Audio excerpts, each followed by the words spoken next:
तो बच्चों अभी हम देखने वाले हैं चैप्टर 7 अल्टरनेटिंग करंट कि 1 से लेकर के 35 तक का सॉल्यूशन।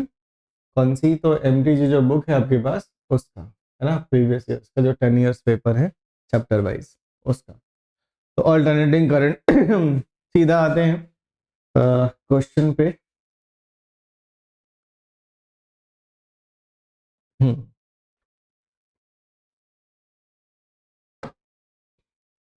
फर्स्ट क्वेश्चन देखो ये है, ठीक है, और इसमें आपको बताना है कि which is an alternating current flow is it. Alternating current के लिए क्या बड़ा आसान सा पार्ट है हमें अल्टरनेटिंग करंट का। क्या है बच्चा पार्टी कि जनरेट कैसे होता है। तो E equal to E not sine omega t, chapter 6 का जो लास्ट वाला पार्ट था जहां हम ओरिएंटेशन चेंज करा के जो करंट चेंज कराते जनरेट कराते थे ईएमएफ, वो यही था। अब अल्टरनेटिंग करंट था आई इक्वल टू क्या होगा बच्चा जनरली ई अपॉन आर या E not sine omega T upon R, यही था ना। अब ई नॉट अपॉन आर को क्या लिखेंगे? ई नॉट अपॉन आर को आई नॉट। तो अल्टरनेटिंग करंट जो है I equal to I not sine omega T, और इसमें सबसे एक तो पीरियोडिक फंक्शन होता है बच्चा I equal to I not sine omega T जो होगा वो क्या होगा तुम्हारा पीरियोडिक फंक्शन होता है, जिसमें ये वाला जो होगा वो तुम्हारा आई नॉट मैक्स, ठीक है। तो कह रहा है कौन इसको रिप्रेजेंट करता है, तो इस वाले में तो सवाल जवाब करना भी गलत है। ये जो एस वाला पार्ट है, ये जो एस है, ये एच है, ये तुम्हारा है ना करंट। पहला क्वेश्चन। दूसरा है इसमें सेकंड क्वेश्चन देखिए, RMS current in the circuit, RMS current in the circuit connected to an 50 hertz source. I RMS तुम्हें गिवन है, क्या है? I RMS that is 15 ampere, है ना। आपको पता है I RMS equal to formula जानते होगे I not upon root two. I RMS कितना होता है प्यारे बच्चों? I not upon root two, ठीक है। तो आई आरएमएस अगर 15 है दोस्तों, तो आई नॉट को हम क्या लिख सकते हैं? 15 रूट टू, है ना, 15 रूट टू। अब मुझे कह रहा है कि इंस्टेंटेनियस करंट की वैल्यू बता दे कितने टाइम पे। तो अभी जस्ट आपने जो आई का इक्वेशन लिखा करंट का, आई इक्वल टू क्या लिखा आपने? आई नॉट साइन ओमेगा टी, है ना। अब थोड़ा सा और इसको एक्सपैंड करोगे तो आई नॉट साइन ओमेगा को क्या लिखेंगे बच्चा? 2 pi into frequency into T, इस तरीके से, ठीक है। अब आई नॉट की वैल्यू कितनी है? 15 root two, 15 root two I not sine 2 pi f, sine 2 pi, और फ्रीक्वेंसी तुम्हें गिवन है ऑब्वियस है 50, और टाइम जो है दिया हुआ है 1/600, ठीक है। सॉल्व करने के बाद क्या आएगा बच्चा बाटी? 50, 200 और ये 6, तो ये आ गया 15 रूट टू और sine pi by 6। Sine pi by 6 मतलब साइन 30, और साइन 30 का मतलब 1/2, और 1/2 का मतलब ये से अगर कट करोगे तो यहाँ क्या आ जाएगा? Root two. Your answer is 15 upon root, this would be your answer 15 upon root two. कैसे निकाला समझ में आ गया? इंस्टेंटेनियस करंट है तो ये इक्वेशन लगाना पड़ेगा, और उसके लिए सबसे पहले आई नॉट चाहिए, और आई आर एम एस तुम्हें गिवन है। आई आर एम एस की वैल्यू आपको पता है I not upon root two, है ना। I R M S equal to I not upon root two, या 0.707 आई नॉट। आई एवरेज की जो वैल्यू होती है बच्चा हाफ साइकिल के लिए, वो याद है 2 आई नॉट अपॉन पाई होता है, या 0.637 आई नॉट, ठीक है बच्चों, क्लियर है ना। और अगर मैं कहूं कि कंप्लीट साइकिल के लिए आई की वैल्यू बता दें तो I average for complete cycle वो तो खैर 0 हो जाएगा। आई नॉट मैक्सिमम करंट, तो ये सब थोड़े इंफॉर्मेशन और आपको ये क्वेश्चन सॉल्व कर दिया। तो जब कभी भी इस तरीके के इंस्टेंटेनियस करंट है, ये इक्वेशंस लिखे और उस वाले में वैल्यू सब्स्टिट्यूट करें, ठीक है। नेक्स्ट चलते हैं बच्चे थर्ड क्वेश्चन में। And AC voltage in applied across an ideal inductor. Inductor में पहले मैं बता दूं कि इंडक्टर के केस में ईएमएफ तो E equal to E not sine omega T, और करंट की जो वैल्यू होगी बच्चों I equal to I not sine omega T और माइनस पाई बाई टू।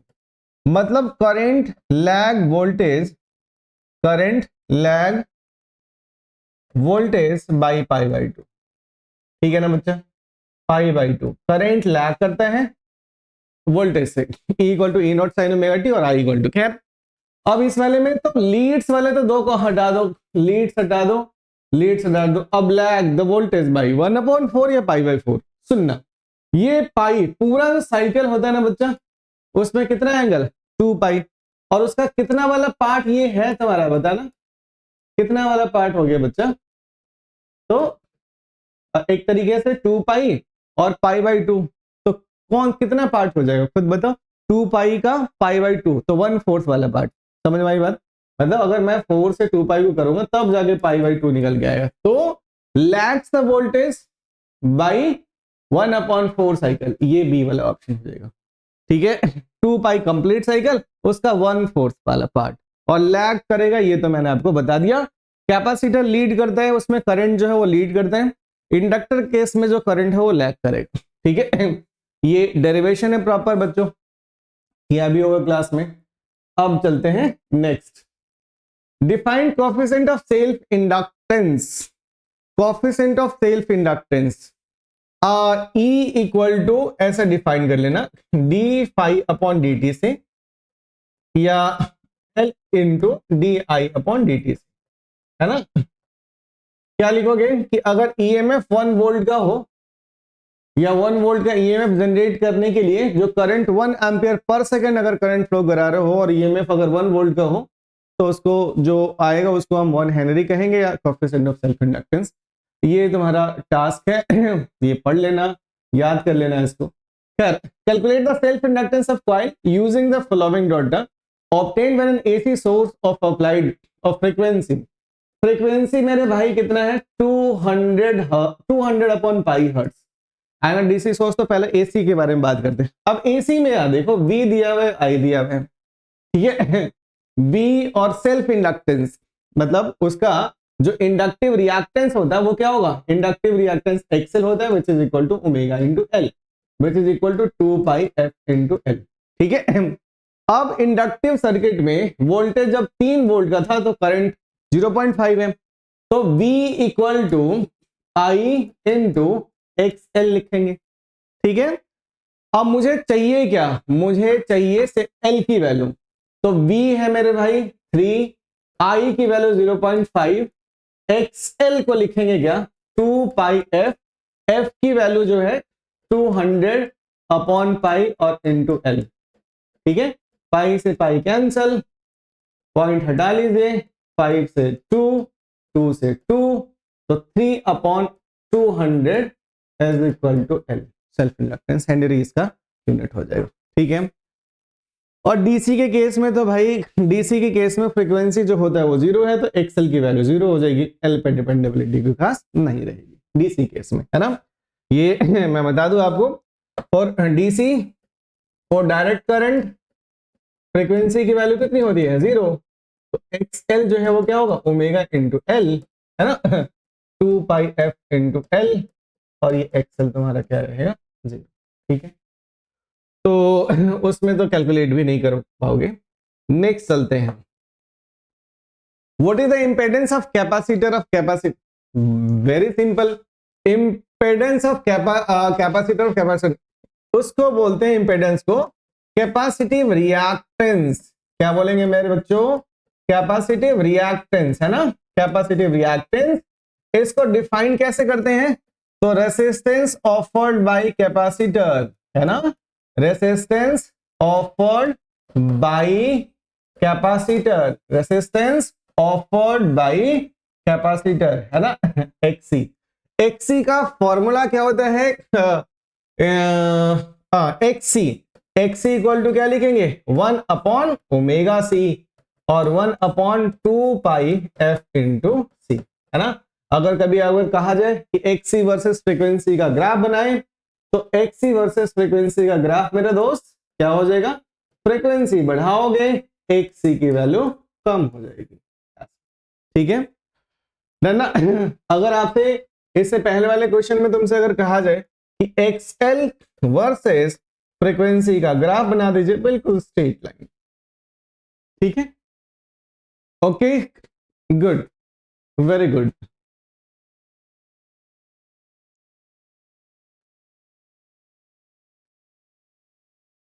आगे बढ़ते हैं। डिफाइन अभी जस्ट बता दिया। एसआई यूनिट तो क्या होगा बच्चे पार्टी? एसआई यूनिट तो तुम्हारा ओम है ना। एसआई यूनिट क्या रहेगा? ठीक है, रेसिस्टेंस की तरह।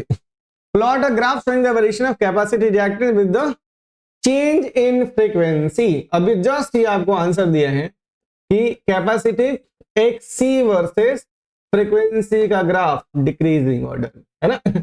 XC equal to formula 1 upon omega C equal to 1 upon 2 pi f into C XC. तो दिक्कत? नो दिक्कत। आगे बढ़ते हैं, 7th के बाद 8th क्वेश्चन पे चलते हैं।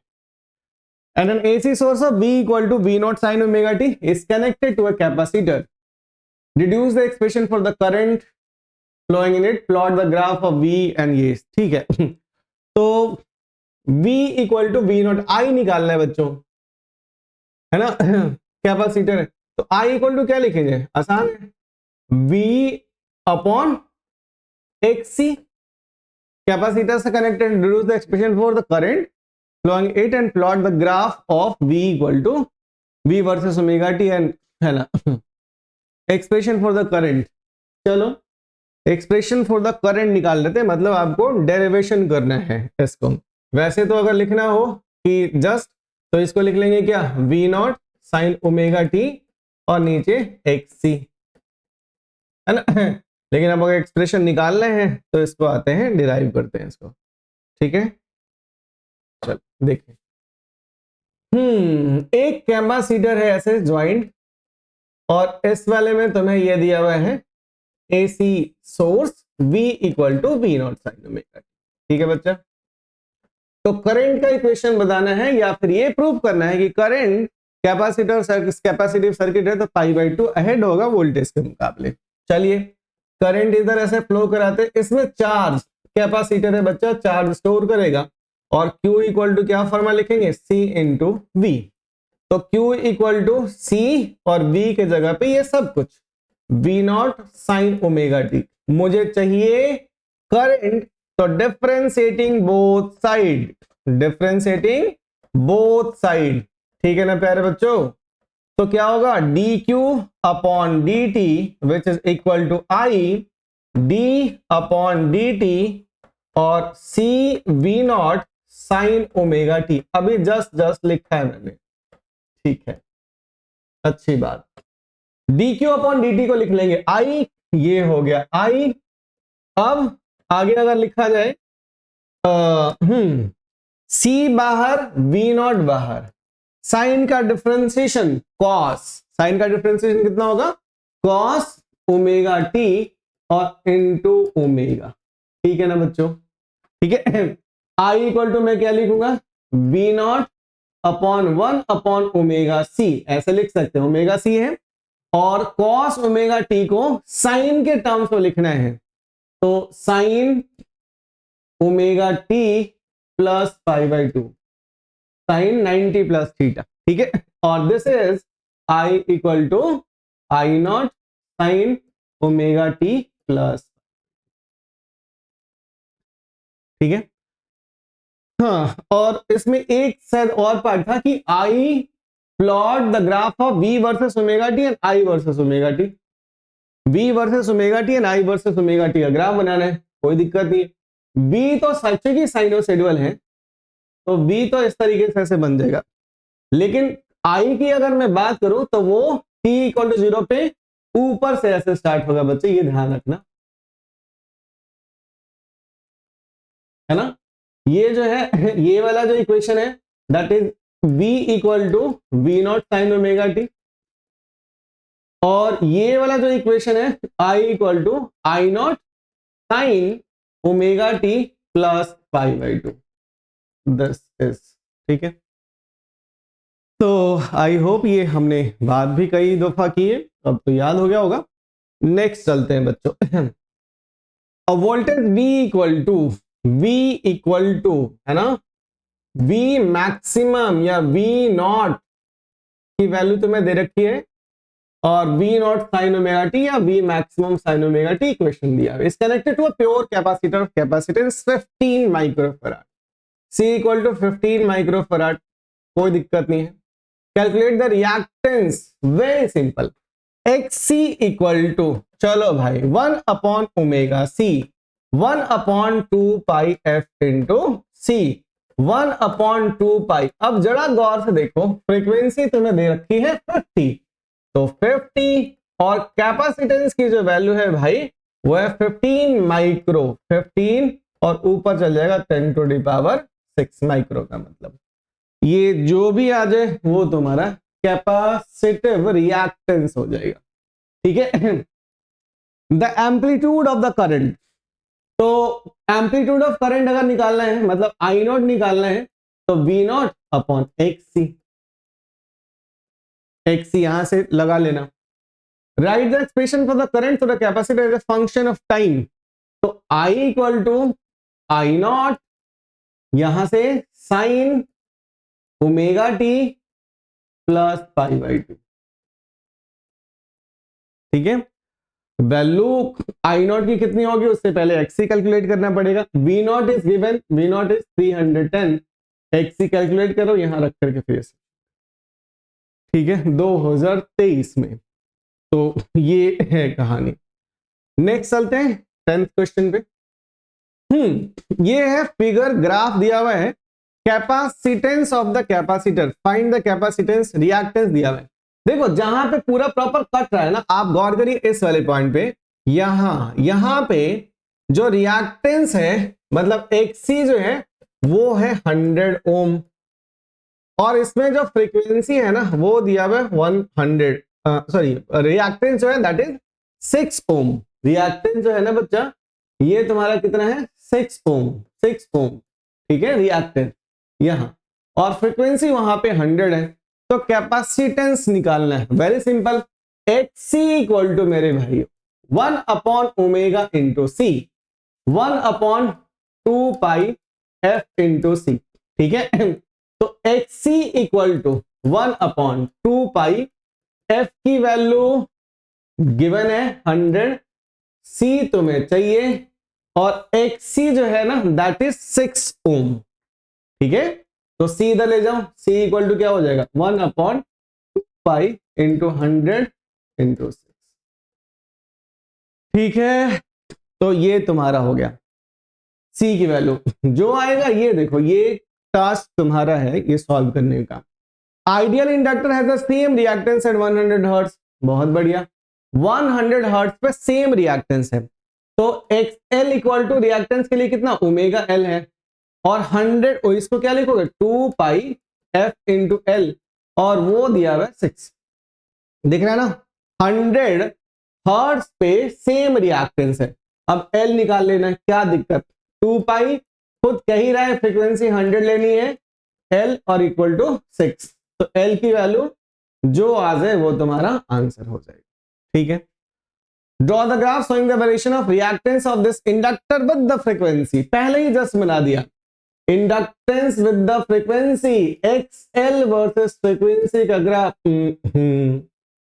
XC वर्सेस फ्रीक्वेंसी का ग्राफ ऐसा, ठीक है ना, XL वर्सेस फ्रीक्वेंसी का ग्राफ स्ट्रेट लाइन, क्यों, XL का फॉर्मूला होता है मेरे भाई, XL का फॉर्मूला होता है क्या, ओमेगा इंटू एल या 2 पाई एफ इंटू एल, और ये बिल्कुल डायरेक्टली प्रोपोर्शनल, ठीक है मेरे भाई। आगे बढ़ते हैं। A device X equal is connected to an AC source, अब इसमें V जो है that is V not sine omega T, ध्यान से अब रिकॉल हो गया होगा सबको, देख लो अब रिपीटेड क्वेश्चन आएंगे, I equal to I not sine omega T plus pi by 2। अब ये कई दफा हो गया क्या कि अगर प्लस पाई बाई 2 अगर करंट की वैल्यू है तो इट मींस ये जो डिवाइस कनेक्टेड होगा विद द एसी सोर्स वो कैसा होगा, तो कैपेसिटर, क्या होगा कैपेसिटर। आइडेंटिफाई द डिवाइस, तो चूंकि करंट आगे है ईएमएफ पीछे है, तो ये फर्स्ट वाला जो पार्ट होगा that is capacitor.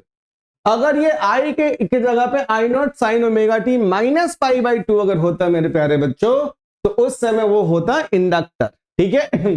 Draw graph showing variation of voltage and current with time over 1 cycle of AC. Voltage capacitor के लिए आ जाओ, अभी जस्ट बताया मैंने आपको, फिर दोबारा बना देते हैं, मैं नहीं थकूंगा, बस तुम इसको सही से, एक साइकिल के लिए था कोई बात नहीं, 2 साइकिल के लिए बना दिया। अब इसमें हो गया ये ईएमएफ का, E equal to E not sine omega t. अगर तुम्हें करंट का बनाना हो, ठीक है, विद टाइम अगर करंट का बनाना हो तो तुम कैसे बनाओगे मेरे प्यारे बच्चों? ऐसे, है ना, इस तरीके से। ये हो गया I equal to I nought, क्योंकि T इक्वल टू 0 पे करंट मैक्सिमम होता है, अहेड होता है, इसलिए ऐसा, ठीक है, डॉट डॉट से और ऐसे। How does the reactance of the device X vary with the frequency? XC versus frequency का ग्राफ पता नहीं कितनी बार आ गया। Draw the phasor diagram for the device. Phasor diagram, ये सी हो गया, ये फोर्थ में क्या है बच्चों, क्या लिखोगे फेजर डायग्राम में? गौर करिए, सबसे पहले आंख बंद करके ये तुम्हें बनाना है V equal to V nought sine omega T. और जब आपने ये बना दिया और आपको पता है कि करंट अहेड होता है, तो इस पे करंट ऐसे बना दीजिए। कितना एंगल बनाता हुआ? 5/2। इक्वेशन क्या लिखेंगे? I equal to I not sine omega T plus 5/2। क्या मैं सही हूं? ठीक है, ओके रिपोर्ट, वेरी गुड, बहुत बढ़िया रिपोर्ट। नेक्स्ट चलते हैं 12th पे। ये बना हुआ है ग्राफ, ठीक है, थोड़ा सा आप देख लो, क्वेश्चन नंबर 12 है, आइडेंटिफाई। देखो है क्या, मैं अगर दोबारा ग्राफ बनाऊं यहां से, तो ये, ठीक है। दूसरा जो है ना बच्चा, वो कुछ ऐसा बना हुआ है, देखना, कुछ ऐसे है कि यहां से स्टार्ट हुआ, 2 लूप के एक लूप है, और ये, ठीक है। और एक जो ग्राफ बना हुआ है, अगर मैं कहूं तो वो ऐसा बना हुआ है, हाँ, यहां से ऐसे, ठीक है।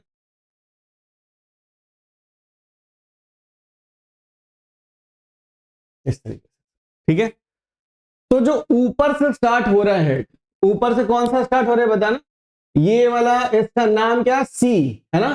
तो सी पे तो डाउट ही नहीं है कि सी क्या है। जो ऊपर से स्टार्ट होएगा वो तुम्हारा करंट, ठीक है ना, क्या हो जाएगा? Current I.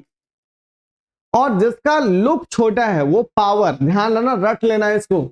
और जिसका लूप बड़ा, जैसे ये देखो, ये जो येलो लाइन जो तुम्हें दिख रही है, अब तो खैर मिक्स कर दिया मैंने, लेकिन जो येलो लाइन दिख रही है ना, वो उसका लूप जो है, उसका जो ये विड्थ जो है वो बड़ा है, तो ये हो जाएगा वोल्टेज। और जिसका छोटा, जो रेड लाइन तुम्हें दिख रहा है, वो तुम्हारा हो जाएगा क्या? पावर। ये क्या हो जाएगा बच्चा? पावर, ठीक है। छोटा बड़ा से याद रखना, ठीक है। विच ऑफ द कर्व, ये लिख लिया। How does it's impedance very with the frequency? क्योंकि कैपेसिटर है, वेरी विद द फ्रीक्वेंसी, कितनी बार रिपीटेड हो रहा है अनुमान लगा लो, है ना। Obtain expression for the current in the circuit and it's phase relation. अभी जस्ट बताया रिलेशन के बारे में। I इक्वल टू, तुम्हें कह रहा प्रूव करके दिखा दो, I equal to I not sine omega T plus, ठीक है प्यारे बच्चों। नेक्स्ट चलते हैं, हाँ। In a series LCR circuit to the capacitance is changed from C to C upon 4, ठीक है। Find the resonant frequency to the remain unchanged. The inductance should be changed from, कोई बात नहीं है। रेजोनेंट फ्रीक्वेंसी, रेजोनेंट फ्रीक्वेंसी मतलब f, f की value वैसे क्या होती है बच्चों? 1/2 pi under root L C, ये था ना। एफ इक्वल टू, या ओमेगा, आपको पता है कि ओमेगा की वैल्यू कितनी होती थी? थोड़ा पीछे चल लो तो ये लिख लेते हैं, और बाकी ओमेगा कितना है? 2 pi F equal to under root L C, या frequency equal to 1/2 pi under root L into C, ठीक है ना। ओमेगा कैसे आता था? तो एक्सएल को एक्सी के बराबर करके लाते थे, रेजोनेंस का कंडीशन। खैर फिलहाल अब इस सी को तुमने क्या कर दिया? इस सी को जो ना आपने कर दिया C/4, ठीक है। इस सी को कर दिया है आपने C/4। अगर मेरे भाई इस सी को तुमने C/4 कर दिया, तो एल को कितना करना पड़ेगा? 4L। तभी तो जाकर के फिर से फ्रीक्वेंसी तुम्हारी सेम रहेगी, तो एल को तुम्हें 4L करना पड़ जाएगा सेम रेजोनेंट फ्रीक्वेंसी के लिए, ठीक है। सी को अगर कम किया आपने, एल को बढ़ाना पड़ेगा उतना ही टाइम से, तभी रेजोनेंट फ्रीक्वेंसी चेंज नहीं होगी। सिंपल सा क्वेश्चन था। And metal detector is based on self induction, mutual inductance, electrically resonance. Resonance का होता है, ये रट लो तुम 14th का, ठीक है। नेक्स्ट चलते हैं 15th। The figure shows a capacitor C and a resistor this. Capacitor के साथ जो वोल्टेज है, यहां पे रेजिस्टर के साथ जो वोल्टेज है ना, पढ़ लेते हैं। कैपेसिटर के साथ जो वोल्टेज होगा और रेजिस्टर के साथ जो वोल्टेज होगा, है ना, इस वाले पे current in the circuit lag in the phase with voltage shown in V/2। अच्छा V2 का भाई रेजिस्टर के साथ है तो लैग वैग वाला तो बात खत्म करो, लैग नहीं हो सकता, ठीक है। Voltage shown in V1 is ahead in phase with voltage shown in V2 V2 के मुकाबले V1 का अहेड है। अभी देखेंगे current in the circuit and the voltage shown in V1 और ऑलवेज इन फेज। नहीं भाई, V1 का ये वाला भी गलत है कि ये फेज में नहीं होगा, कैपेसिटर में वो फेज में नहीं रहता, वो 90 से अहेड होता है current. The voltage shown in V1 lags behind in phase with the voltage shown in V2। अब देखते हैं V2 में जो वोल्टेज शो करेगा वो करंट और वोल्टेज दोनों आपस में सेम रहेंगे क्योंकि रेसिस्टेंस के क्रॉस है। रेसिस्टेंस में फिर से मैं पॉइंट आउट करता हूं कि रेसिस्टेंस में अगर रेसिस्टेंस में वोल्टेज एंड करंट ये दोनों सेम फेज में होते हैं, क्या बोलते हो, है ना। वोल्टेज रेसिस्टेंस के कंडीशन में, प्योरली रेसिस्टिव सर्किट के कंडीशंस में क्या होएगा कि वोल्टेज और करंट सेम फेज में है। अब ठीक है, तो voltage shown in V1 lag behind in phase with the voltage shown in V2। अब ये जो करंट का जो वोल्टेज होएगा उसके करंट की जो वैल्यू होगी, जो फेज होगा सी में, वो अहेड होता है तो पोटेंशियल क्या होगा, उसके पीछे होगा। तो V1 lag behind in phase with the voltage, हाँ ये ठीक है, कौन सा वाला ऑप्शन हो जाएगा, ये डी वाला ऑप्शन हो जाएगा। The voltage shown in V1 lags behind in phase, क्योंकि कैपेसिटर के अक्रॉस जो वोल्टेज होगा वो करंट के मुकाबले पीछे होगा, और इसमें करंट का जो वोल्टेज करंट का जो फेज होगा वो पोटेंशियल के फेज के सेम फेज में रहेगा, ठीक है। तो थोड़ा सा ये अच्छा क्वेश्चन था, डी ऑप्शन इसका सही है। थोड़ा सा एनालाइज करोगे आपको आंसर मिल जाएगा। 15th के बाद आते हैं 16th पे। An AC voltage V equal to V0 sin omega t is applied to a series combination of resistor R and an element X। ठीक है बच्चों, I equal to I0 sin, जैसे ही ये प्लस तुम्हें दिख जाए इससे ये पता चल जाता कि X जो है वो कैपेसिटर है। क्या है, X जो है वो कैपेसिटर है, C है, ठीक है। Which of the following is correct, बताओ। और ये फेज डिफरेंस है बच्चा, tan phi equal to XC upon R, और phi की वैल्यू कितनी है, π/4, तो tan π/4 equal to XC upon R। tan π/4 की वैल्यू होती है 1, तो XC किसके इक्वल हो गया प्यारे बच्चों, R के, ठीक है। X is a capacitor and XC equal to R, ये वाला D वाला हो गया। अगर यहां पे माइनस होता, ये प्लस की जगह पे माइनस अगर होता तो इंडक्टर होता। फेज का फॉर्मूला उस कंडीशन में अगर LR सर्किट हो तो tan phi, LR सर्किट के लिए tan phi equal to XL upon R, ठीक है ना। और अगर ये प्लस है, कैपेसिटर है, माइनस है तो LR है, प्लस है तो CR है, ठीक है, ध्यान रखना। नेक्स्ट चलते हैं। Which of the following statement about a series LC ascending, एक एक करके पढ़ लेते हैं, चलो। If the frequency of source is increased, the impedance of the circuit first decreases and then increases। जरा ध्यान से पढ़ना। For impedance of the circuit first decreases and then increases if the frequency of source is increased। देखते हैं। If the net reactance XL minus XC of circuit becomes equal to the resistance, then the current leads the voltage by pi by 40, मतलब 45। At resonance, the voltage drop across the inductor is more, नहीं। Eight सी और D तो मान लो कि काट ही दो, है ना। रेजोनेंस में वोल्टेज कैपेसिटर को इंडक्टर का सेम होता है। If the net reactance XL minus XC of circuit becomes equal to its resistance, then the current leads the voltage by, देखो ये करंट लीड्स द वोल्टेज में ना XC माइनस XL होना चाहिए, क्योंकि कैपेसिटर है तब वो लीड करेगा, तो ये भी काटो। If the frequency of source is increase the impedance, चलो भाई वैसे तो मुझे आंसर पहले से ही पता था, लेकिन मैं तुम्हें थोड़ा इंफॉर्मेशन और दे देता हूं। आई वर्सेस ओमेगा का ग्राफ, मतलब ओमेगा बढ़ाने के बाद, फ्रीक्वेंसी बढ़ाने के बाद करंट बढ़ता है फिर कम होता है। और अगर आपने कहा कि इंपेडेंस वर्सेस ओमेगा, तो ये लो, ठीक है ना, कि frequency of source increase the impedance, graph याद रखना बच्चों। ये यहां पे क्या होता है, इस वाले पॉइंट पे अगर मैं कहूं कि यहां पे क्या होता है, यहां पे होता है ओमेगा आर, इस वाले पॉइंट पे ओमेगा 1, इस वाले पॉइंट पे ओमेगा 2, एंड क्वालिटी फैक्टर याद करिए omega R upon omega 2 minus omega 1, या quality factor omega R upon 2 delta omega.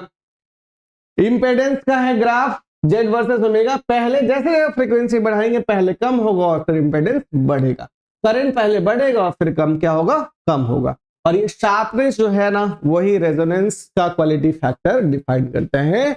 It is defined as quality factor defined as the ratio of angular resonating frequency to the bandwidth. This is what bandwidth, this is what, this is delta omega, this is again delta omega, total is bandwidth, ठीक है। I hope so. Which one in first is correct? First option is your correct option. Question number 18th. What is the ratio of inductive and capacitive reactance? अरे भाई इससे आसान, inductive और capacitive. Inductive omega L, capacitive 1 upon omega C, तो omega square L C. Which option? तो first, ठीक है। 18th. In an AC circuit, the phase difference between the alternating current and source voltage is pi by 2. Which of the following cannot be the element? देखो C है, होगा भाई current आगे होगा, inductor है, होगा भाई करंट पीछे होगा, L और C में से कोई भी होगा, हाँ L और R में नहीं होता है ना, L एंड R में tan फाई की वैल्यू XL अपॉन R होगा, ठीक है ना, तो ये नहीं रहे। खैर आगे बढ़ते हैं। Impedance of the series LCR circuit, क्या ही बताऊं भाई, इंपेडेंस इक्वल टू अंडर, बोलो R square plus XL minus XC का स्क्वायर, विच वन? D1, ठीक है। नेक्स्ट चलते हैं। Voltage across a resistor, inductor and the resultant voltage, very simple. जिस तरीके से वोल्टेज रिजल्टेंट निकालना है ना, तो potential across resistance plus potential across inductor minus potential across capacitor का 10। जैसा आप Z लिखते थे, Z इक्वल टू क्या लिखते थे, Z equal to under root R square plus XL minus XC का स्क्वायर, यही समझना। रेसिस्टेंस के पास पोटेंशियल, कैपेसिटर के और इंडक्टर जो भी बड़ा छोटा हो अपना देख लेना। तो V equal to under root VR, potential across resistance, सबसे पहले रेसिस्टेंस है दैट इज 20 ओम, और इसमें तो स्क्वायर बड़े में से छोटा माइनस कर लो, 30 माइनस 15, 30 माइनस 15 का स्क्वायर या 15 माइनस 30 का square, doesn't matter. Under root 400 plus 15 का स्क्वायर 225 मेरे बच्चों, दैट इज 625, 625 मतलब 25 वोल्ट, ठीक है ना। 25 volt is the resultant vector, resultant, this is C. अब ये क्या है, हालांकि इंडक्टर बड़ा फेमस क्वेश्चन है कि इंडक्टर, कैपेसिटर और जो रेजिस्टर है ये तीनों सीरीज में ज्वाइन होते हैं, ठीक है ना।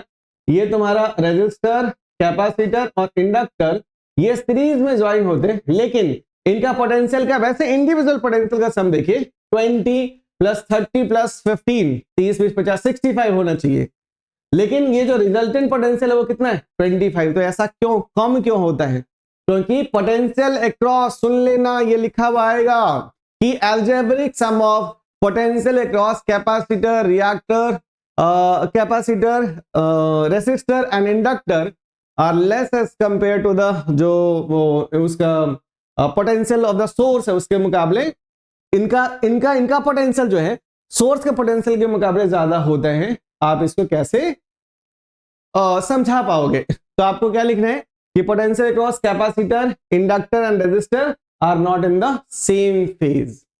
ठीक है, ये आगे आ जाएगा तुम्हें। 21 22 A circuit is connected to an AC source of variable frequency. As the frequency of source is increased, the current first increases and then decreases. देखो अभी बनाया था है ना भाई, current first increases and then decreases. ये कब होगा, जब ये LCR सर्किट, ठीक है, इसके लिए तो LCNR फर्स्ट वाला। नेक्स्ट चलते बच्चों, 15 ओम रेसिस्टर एंड 80, मैं लिख लेता हूं भाई, मैं ज्यादा लोड नहीं लूंगा, मैं जो है स्टार्टिंग में लिख लूंगा L की value 80 milli henry, 80 into 10 to the power -3 henry in inductor and capacitor of connected in series with a 50 hertz source। ले भाई 50 hertz source, ठीक है। if the source voltage and current in the circuit are in phase, source voltage and current are in phase, then the value of capacitor, very simple। Same phase का मतलब क्या हो गया कि रेजोनेंस, ठीक है, सेम फेज का मतलब क्या होगा कि सर्किट जो है LCR सर्किट है वो रेजोनेंस में, then the value of capacitance निकालना है, और उसके लिए ओमेगा इक्वल टू 1/√LC करना है, या omega square equal to 1/LC करना है। ओमेगा कितना है, तो 2πf का स्क्वायर इक्वल टू 1/L तुम्हें गिवन है 80 इंटू 10 to the power -3, और C आपको निकालना, ठीक है।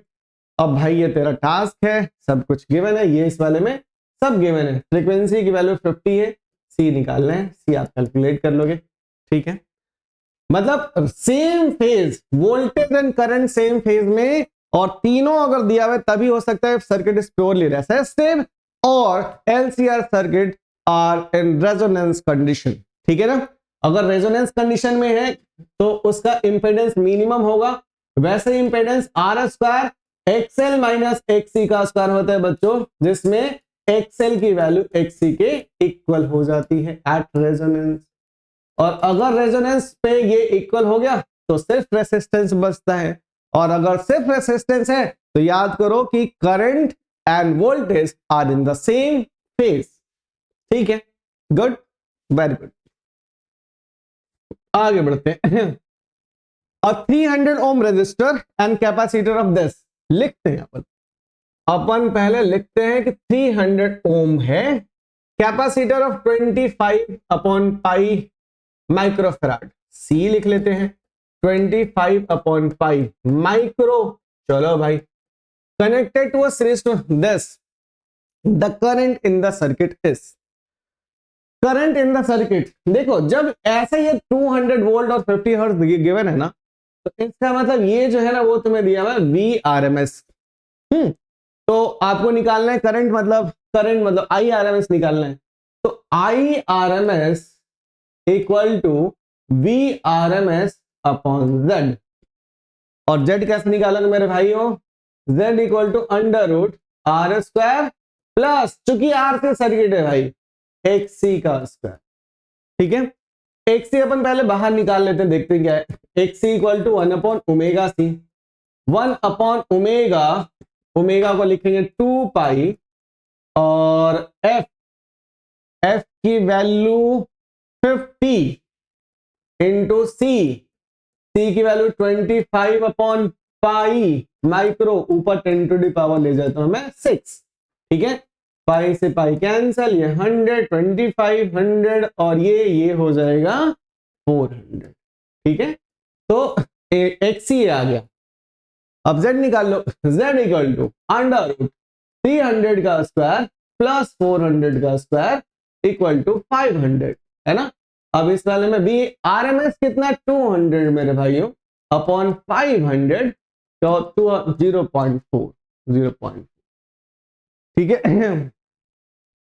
फिर भी नहीं समझ में आ रहा होगा, मैं अवेलेबल रहूंगा, अभी पूछ लेना, ठीक है। एक एक करके क्वेश्चन सॉल्व करिए, कुछ बड़ी बात नहीं है। आर है, सी है और आरसी सर्किट का इंपेडेंस आपको पता होगा under root R square plus XC का स्क्वायर, वेरी सिंपल। अब तुम्हें करंट निकालना है तो V R M S upon Z, अब जेड के लिए एक्सी अलग से निकाल के फिर रख लिया, ठीक है। नेक्स्ट चलते 25, सेलेक्टिविटी ऑफ एक series LCR circuit as a large, मतलब क्वालिटी फैक्टर सेलेक्टिविटी का। तो क्वालिटी फैक्टर का मैं फॉर्मूला लिख देता हूं 1 upon R under root L upon C, अगर इस पे सोच लो। और देखो omega R upon omega 2 minus omega 1, इस पे सोच लो। या omega R upon 2 delta omega, इसको देख लो, वही बैंडविड्थ। या omega R into L upon R. अब जो पट्टे में आ जाए अभी क्वालिटी फैक्टर सेलेक्टिविटी, तो भाई आर की वैल्यू छोटी होनी चाहिए, एल बड़ा होना चाहिए। एल इज ये सी वाला ले, ठीक है। ये सब क्वालिटी फैक्टर का फॉर्मूला है मेरे भाई, ठीक है। कभी कुछ करके तुम्हें आ सकता है निकालने को। नेक्स्ट चलते हैं, what is the value of impedance of resonant series, impedance of resonant. Impedance तो जेड जो है वो किसके इक्वल हो जाएगा, आर के इक्वल हो जाएगा रेजोनेंट में, तो ठीक है। क्योंकि रेजोनेंस में एक्सएल जो है वो एक्सी के इक्वल होता है ना। और रेसिस्टेंस इंपेडेंस का जो फॉर्मूला है under root R square plus, अब तो बोल लो यार, एक्सएल माइनस एक्सी का स्क्वायर, और एक्सएल और एक्सी दोनों इक्वल है, तो उस कंडीशन में प्योरली रेसिस्टेंस। सो 10। नेक्स्ट चलते हैं मेरे भाई 26 के बाद 27, a series combination of inductor, capacitor, resistance connected across an AC source of EMF of peak value of E naught and angular frequency this. Plot a graph to show variation of impedance of the circuit. अब है यार नाम बड़े दर्शन सोचे, इतना strongly मैंने पढ़ा कि कुछ होगा, लेकिन कुछ नहीं है। इंपेडेंस वर्सेस ठीक है, और ये क्या होगा ओमेगा आर। अगर आई वर्सेस ये इंपेडेंस वर्सेस फ्रीक्वेंसी है मेरे भाई, है ना। अगर कभी आपको आई वर्सेस फ्रीक्वेंसी बोला जाए तो आप कितनी बार बता दो, याद रख लेना आई वर्सेस फ्रीक्वेंसी मेरे भाई ऐसा, ठीक है। इंपेडेंस वर्सेस, इसका आंसर ये है ना। ये तो बस एक्स्ट्रा इंफॉर्मेशन में तुम्हें देता रहता हूं कि कहीं जो अटक जाए पेपर में। इंडक्टर एल की वैल्यू 0.4 है, एल की value 0.4 henry, capacitor 10 into 10 to the power -6 farad, and resistor R equal to 400। क्या बात, तीनों चीजें आ गई, अब आएगा मजा, ठीक है। और V की वैल्यू दे रखी है V इक्वल टू 40, मतलब V नॉट गिवन है, sine 1000t plus pi upon 3। देखो वैसे क्या होता है, V equal to V not sine omega t. So this omega को जब कंपेयर करोगे तो 1000 रेडियन पर सेकेंड, ठीक है ना मेरे भाई, 1000 रेडियन पर सेकेंड ये हो जाएगा। अब impedance of the series circuit निकालना है, निकाल लेते हैं, है ना। इंपेडेंस के लिए तो Z इक्वल टू सब कुछ तो गिवन है, R square plus XL minus XC का, XC माइनस XL का स्क्वायर। एंड फॉर दैट सबसे पहले आपको XL निकाल देता हूं। XL का फॉर्मूला ओमेगा L, ओमेगा 1000 मेरे भाई, और L जो है वो 0.4 है। ये लो, ये हटाओ, यहां से यहां, दिस इज 400 ओम। XC निकालते हैं, XC equal to 1 upon omega C, 1 upon 1000, C की वैल्यू 10 और ऊपर क्या होगा 10 टू द पावर 6 ऐसा, ठीक है। तो 10 टू द पावर 3 है ना, 4 और 100 हो गए, तो 100 ओम हो गया। चलो इंपेडेंस निकालना है। इंपेडेंस का फॉर्मूला देखो, अंडर रूट ये वाले में लगा रख लेते हैं, बहुत आसान। अंडर रूट आर की वैल्यू 400, ठीक है, और प्लस 400 माइनस 100 का स्क्वायर मतलब 300, 500 आ जाएगा। इसका सॉल्व करके क्या होगा, and peak value of current, and peak value of current क्या निकालोगे, आई नॉट कितना है 40, तो I sorry V naught, I naught equal to V not upon 500, ठीक है। सिंपल है रे मेरे भाई, आगे बढ़ते हैं। Explain the term sharpness of resonance. Sharpness is defined as the quality factor of series LCR resonant circuit, है ना। और वो क्या होता है, शार्पनेस, जिसकी क्वालिटी फैक्टर जितनी ज्यादा उतना ही ज्यादा वो शार्प रहेगा। Quality factor defined as the ratio of ratio of angular resonating frequency to the bandwidth, है ना। डिफाइंड क्वालिटी फैक्टर ये और करके एक ही क्वेश्चन है ना। It is defined as, it is defined as the ratio of angular resonating frequency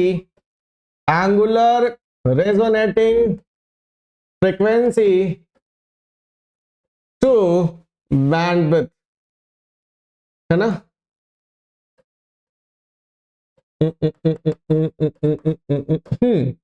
ठीक है, so this is omega r, omega 2 minus omega 1. This is what 29, let's say 30. 30 number question क्या है, ये सी कैपेसिटर रेजिस्टर एक bulb है। How will the glow of the bulb affected if the separation with the plate of capacitor is doubled. Capacitance की जो value होती है C equal to epsilon naught into A upon D।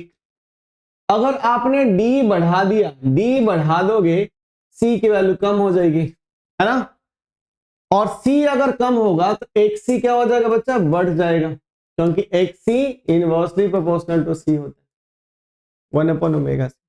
और अगर XC बढ़ गया तो ब्राइटनेस जो है फर्स्ट वाले पार्ट का अगर मैं बोलूं तो ब्राइटनेस कम हो जाएगा, क्योंकि रेसिस्टेंस बढ़ रहा है तो ब्राइटनेस डिक्रीज होएगा, ठीक है। सेकंड में resistance R is decrease, resistance कम करेंगे तो ब्राइटनेस इंक्रीज होगा, ऑब्वियस है। Frequency of AC source is decrease for the same value of T and R. Frequency of AC source is decrease, इधर आ जाओ, एक सी पे ही तो है ना 1 अपॉन ओमेगा सी, 1 अपॉन 2 पाई एफ इंटू सी। अगर भाई एफ तुमने कर दिया डिक्रीज तो खतरनाक, एफ डिक्रीज कर दोगे एक्सी क्या हो जाएगा, बढ़ जाएगा। एक्सी बढ़ जाएगा तो ब्राइटनेस जो है वो फिर से डिक्रीज हो जाएगा, तो ब्राइटनेस जो है वो तुम्हारा क्या हो जाएगा, डिक्रीज, ठीक है। एक अच्छा क्वेश्चन, बढ़िया क्वेश्चन, कॉन्सेप्चुअल क्वेश्चन, बढ़िया क्वेश्चन, ठीक है। एलसीआर और ये सब का next series CR circuit with resistance R इतना। अब इसको अगली क्लास में लेते हैं, ठीक है ना। 1 to 30 तक रखो, बाकी अगले क्लास में एंजॉय करो।